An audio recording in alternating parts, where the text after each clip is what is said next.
बाजार का जहां आज निफ्टी बैंक एक्सपायरी के दिन बाजार में उतार चढ़ाव रहा और इसी के साथ बाजार गिरावट के साथ बंद हुआ। सेंसेक्स 27 अंक गिरकर 73,877 पर बंद हुआ, वहीं निफ्टी 19 अंक गिरकर 22,435 पर।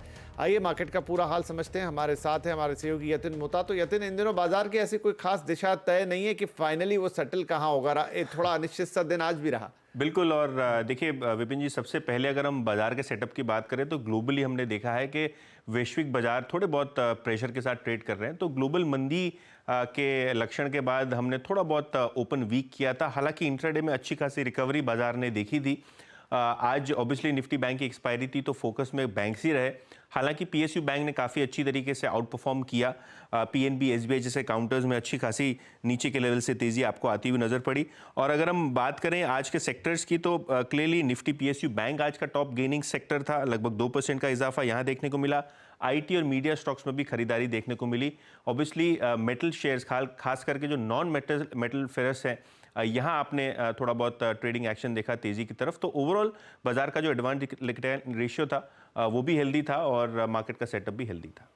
चलिए, तो कुछ चीज़ें हेल्दी रहीं। बाकी इस दौरान कौन से सेक्टर्स और कौन से शेयर्स थे जिनकी हेल्थ हरी नजर आई? देखिए, निफ्टी 50 की बात करें तो गेनिंग लिस्ट में बहुत सारे स्टॉक्स थे। अगर हम बात करें श्रीराम फाइनेंस की तो ये निफ्टी का नया एडिशन है। 4% की तेजी यहाँ देखने को मिली। एनटीपीसी जैसे काउंटर्स में खरीदारी देखने को मिली। नए bank of America Merrill Lynch के अपग्रेड के बाद दिवीज के शेयर में लगभग 2% की तेजी देखने गई। और अगर हम आईटी शेयर्स की बात करें तो रिजल्ट्स के पहले पहले जो कुछ ही हफ्तों में आने वाले हैं, यहाँ तेजी बरकरार रखी। अगर हम फ्लिप साइड पे देखें तो प्राइवेट सेक्टर के बैंक्स, खास करके कोटक महिंद्रा बैंक में आपने एक डिक्लाइन देखा। बजाज ऑटो, डॉक्टर रेड्डीज जैसे काउंटर्स में थोड़ा बहुत सेलिंग प्रेशर देखने को मिला। लेकिन आज फोकस था डिफेंस शेयरों पे। तो कोची शिपयार्ड से लेके जीआरएससी, बहुत सारे ऐसे शेयर से जहां 5 से 10% की तेजी के मूव देखे आपने। केप्री ग्लोबल, सेरा सैनिटरीवेयर, जीएसएफसी जैसे काउंटर्स में अच्छी खासी तेजी देखने को मिली। फ्लिप साइड पे रियल एस्टेट शेयर, खासकर सिग्नेचर ग्लोबल जैसे काउंटर्स में थोड़ी बहुत बिकवाली का माहौल रहा। उषा मार्टिन और एचईजी जैसे काउंटर्स में थोड़ी बहुत प्रॉफिट टेकिंग आपको आज नजर आती हुई पड़ी। और पीएसयू बैंक्स की जैसे मैं बात कर रहा था, PNB, central bank of India, UCO bank, bank of India, इन सभी शेयर्स में आपने 5 से 10% के आसपास के मूव देखे। जी यतिन, बहुत शुक्रिया इस मार्केट अपडेट के लिए। बाजार में उठापटक पर कोटक एएमसी के एमडी और सीईओ नीलेश शाह का कहना है कि अभी ग्लोबल और घरेलू मुद्दों की वजह से बाजार में उतार चढ़ाव जारी रहेगा।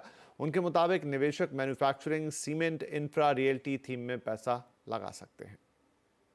यूएस में जिस तरह से डेटा आए हैं, लगता है फेड शायद रेट कट को थोड़ा डिफर कर देगा। ऑयल और एनर्जी प्राइस के दाम भी बढ़े हैं एंड जियोपॉलिटिकली कुछ चीजें ऐसी घटित हुई है जिससे लगता है कि एक अनसर्टेनिटी का माहौल बना रहेगा। एक जो बड़ी थीम है वो मैन्युफैक्चरिंग सेक्टर की है। इंजीनियरिंग क्षेत्र में भारतीय कंपनीज कई सालों से अपना सिक्का जमाए हुए हैं। उनके लिए डोमेस्टिक मार्केट और ग्लोबल मार्केट दोनों खुल रही है। दूसरा एक सेक्टर जिसके ऊपर हम इस वक्त फोकस कर रहे हैं वो डोमेस्टिक फोकस सेक्टर्स है। सीमेंट हुआ, कंस्ट्रक्शन हुआ, रियल एस्टेट हुआ, ऑटोमोबाइल्स हुआ।